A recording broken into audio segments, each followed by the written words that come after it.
little weird start to today's video, but I was inspired by another YouTuber's series called the MAC Training Tips done by Lisa J, and I'll put her channel below. But I am actually going to do a series called the SEPHORA Training Tips. As if you don't know, I actually was a senior artist for Sephora for a little while, and I'll give you a little story time in a few minutes. And I want to share with you the tips that I use to train my Sephora artists in my store when somebody would come in and want a full face makeover, but their main concerns were dry, dull, lackluster skin, and they wanted us to help them with the kind of overall foundation, makeup application, and that's what we're gonna do today. So if you wanna know more about that, hit the subscribe button, share this video with somebody you think might like it, and let's do it. All right, y'all, so if you don't know, I have been a makeup artist for a very long time, over 15 years. When I moved to Northern California, I decided to, I wanted something different, and I wanted to try something. So I went and worked for Sephora. I auditioned during that time to be one of their senior artists. You can actually find me on the Sephora YouTube channel, doing a whole bunch of stuff for them, and I really loved my time there. I did it to do something different, but I also did it to research the industry for something that I hope is coming up next year. But I always, whenever a client would come in, since I was a senior artist, we only had an hour to do their full makeup, and that wasn't a lot of time. So what I always would do is I would have my artist prep the client with some sort of mask. Now I am using today the TATCHA Violet C mask. I am obsessed with this mask. I think it's so fantastic, but you can choose your favorite. A lot of times we would use a mask like this, let it sit on for about 5-10 minutes, and I would put eye patches on them as well. These are actually by LUMENE. It's their TGF eye patches, and what I had on my lips was a lip mask by a company called Patchology, which I love and I use in my skin studio.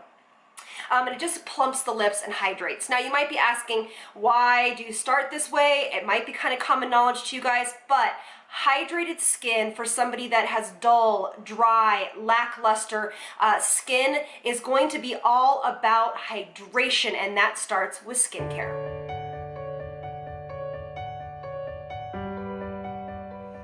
All right, so the mask is off, everything is off, skincare is on, super hydrated skincare. I'll give you the 3 products though that I always trained on as far as skincare.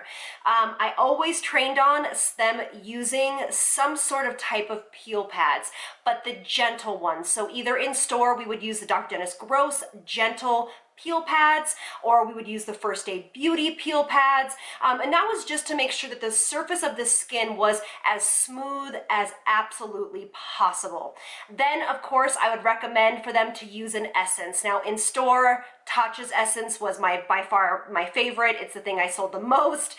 So essence to really prep the skin for hydration, etc. As well as I would always have them use a vitamin C serum. Now again, this is in store, so you could use, you know, your Drunk Elephant, but as far as I was concerned, maybe, you know, all the ones that we've always talked about are those 3 essential steps to really creating this brightness and glow, and bringing that back to the skin is so important in the makeup application. Then of course your moisturizer, okay? And then I would train them to move to the eyes. So all of my girls would do their eyes first, so their clients, and then we would move on to the skin. A, because fallout, making sure we don't have to pull and tug and do all this stuff to the skin. But B, it gave us about 15 minutes for the moisturizer and SPF to sink in, become one, and move on with the rest of the makeup application. All right, so I was not a big proponent of using primers when I trained. It was just something that you know, when I started makeup, primers were not this big thing. Your moisturizer was your primer, okay? Now, of course, if they had issues as far as large pores, oily skin, things of that nature, a primer in a targeted area would be something that I would have trained on. But this is for somebody that has dull, lackluster skin that just needs that hydration and beautiful glow back into the skin. Usually these clients are about 35 to, of course, all the way up 60, 70, 80. We had clients of all ages. So let's pull this bad boy back and up. Okay, So the first step that I would normally do is I would prime the skin with an illuminizing primer. Pick your favorite. Today is not about what products I use, okay? It's all about, okay, she said step one would be an illuminizing primer, okay? So that's what we're doing right now. I'm using the Charlotte Tilbury Wonder Glow. You can use your Josie Maran Tinted SPF. You can use any kind of illuminizing primer that we've talked about on this channel before. Do not overdo your illuminizing primer. You have already prepped the skin with a great moisturizer, hopefully, and you just want to give a little bit of a lit from within look to this type of makeup application.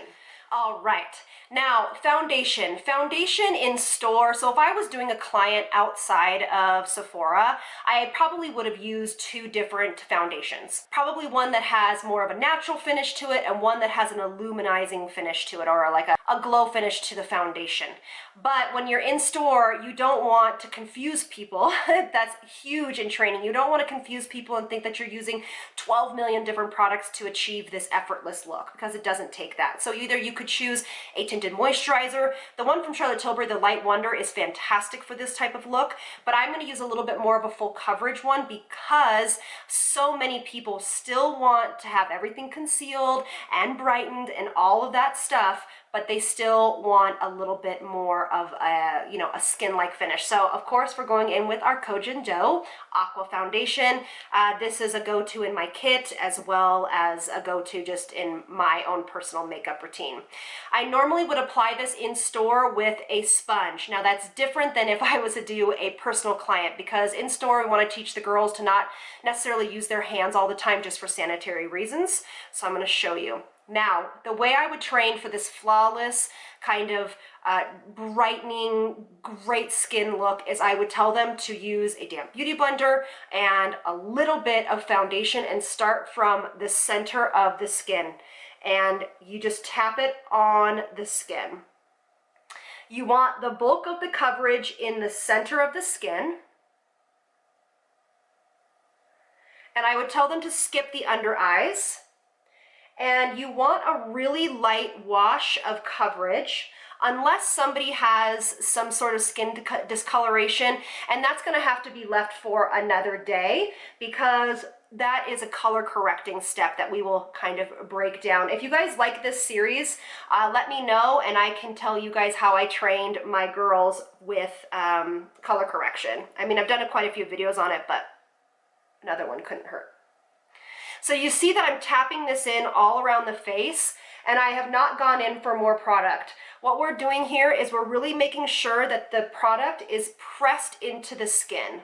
Really, really seamless, one with the skin.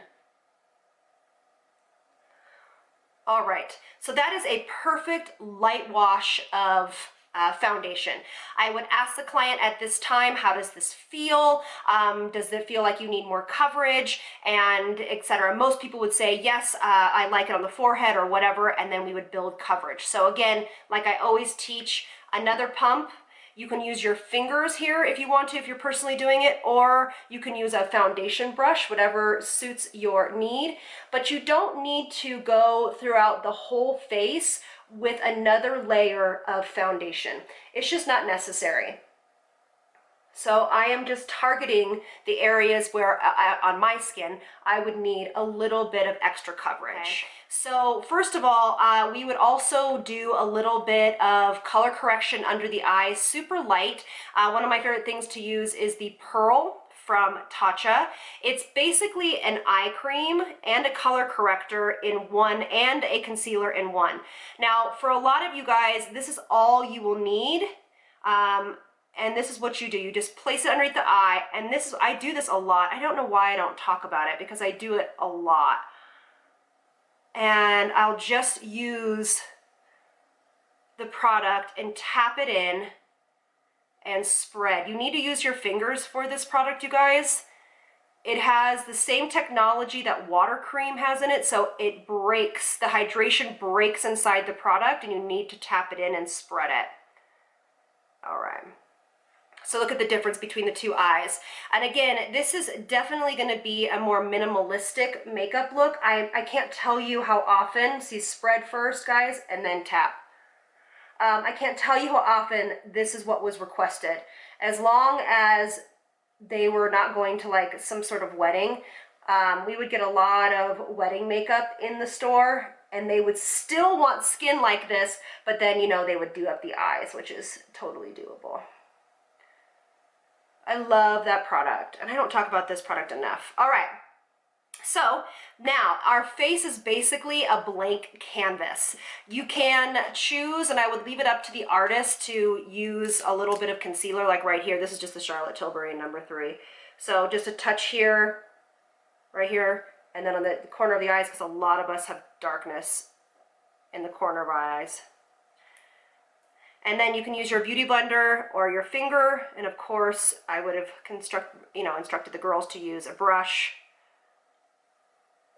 I really enjoyed being a senior artist. I really enjoyed teaching them. I actually tried out for the pro group for Sephora, but they had literally dismantled it right after I auditioned. It was a crazy experience.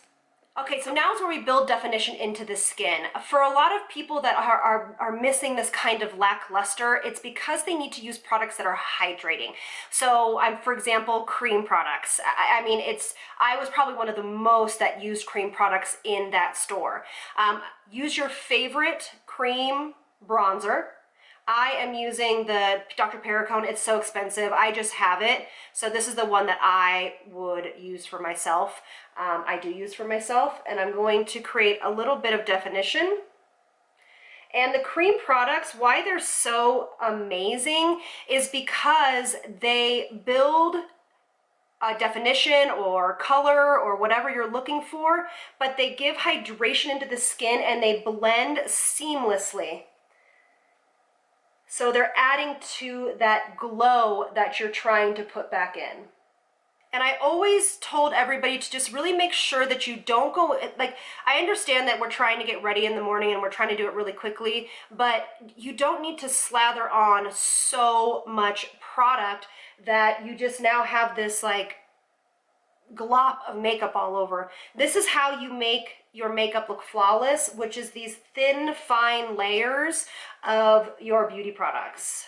All right, now, one of my favorite things is to use a cream highlighter. There are so many on the market. Again, I'm just using the Dr. PERRICONE one because it looks so beautiful, but I've talked about the ColourPop in Wisp. I've talked about the Benefit Dandelion Dew. That is fantastic. I've talked about the pencils from Anastasia, which is a matte highlighter. But again, it's just all about adding this radiance into the skin. All right, now these are new finds for me. I ordered these, which is, I'll do it, if you want me to do a whole tutorial on it, let me know. This is the Daniel Sanders Watercolor Liquid Blushes, and then the LUMENE, is it LUMENE? And this is the Invisible Watercolor Blush, and I am obsessed. This is so beautiful, and I'll just take it on my finger. And again, cream products, cream products, cream products. If you guys have not gone on the cream product bandwagon, come join us. Layer, layer, layer. All right. So we got really nice glow going on here. Looks really fresh, radiant, but you're gonna say to yourself, Elle, how does this stay all day? I got you. Favorite things, Hourglass, okay? Hourglass powders are my favorite thing in the whole entire world. And then I will also be using the Stellar, since I don't use this very much, Haze powder. So I'll show you how to use them together. So I'm going to be using my damp beauty blender in my Hourglass powder, and I'm just going to be setting this under the eyes ever so slightly. Press, press, press. You can use too much of this powder, okay? So make sure you guys keep it light-handed. So now the eyes are basically set, and we can move on to the rest of the face. So I'm going to take a little bit of the Haze powder in the top. The reason why I like this Haze powder is because it's very similar to the Mineral Veil powder from Hourglass, Charlotte Tilbury's loose powders. Milk's is a little bit more matte, but it has like a luminous shift to it, yet it will set the makeup. So I'm gonna take it on a big fluffy brush and start to buff all over the whole entire face, even over the cream products. All right. So now things will not slip and slide. It's very nice and set. You've already built your foundation of color, so all we have left to do is just set everything with powder. So what I like to do is I like to go in with a bronzer. Of course, I'm taking the Charlotte Tilbury one because that's what I have sitting right here. I'm just gonna go over gently, just a light wash of color. And this is how things will stay on all day and still give you a luminous glow. And then a blush. Now I'm not using a matte blush here, okay? I'm using a blush with a little bit of shift to it to add that luminosity into the skin. All right, so I just completed the look by doing my brows and my lips, but the skin has not changed, and this is absolutely ideal when I was training for them to kind of transpire this look on their client. And it is radiant, it is approachable, it still looks like skin, but you have given that glow, hydration back into the complexion, as we like to say. We actually used to do smaller classes that were just on complexion, and this is exactly how I would train. Now, of course, the formulas of the foundations could change. You could absolutely do this with a much fuller coverage foundation and still get the same effect. You could actually do this with a matte foundation and still get the same effect, because all the cream products that we have used on the skin, it will really enhance that luminosity and hydration into the skin. So I hope you guys learned a little bit. If you love this series, please let me know. I would love to do some more training techniques for you all, because you know a big part of my channel is going to be, and always has been, you know, teaching and really trying to break stuff down to make sure you guys can understand it. And that was my job at Sephora. So thanks so much for being here, and I will see you all on the next one. Lots of love from me to you. Bye, loves.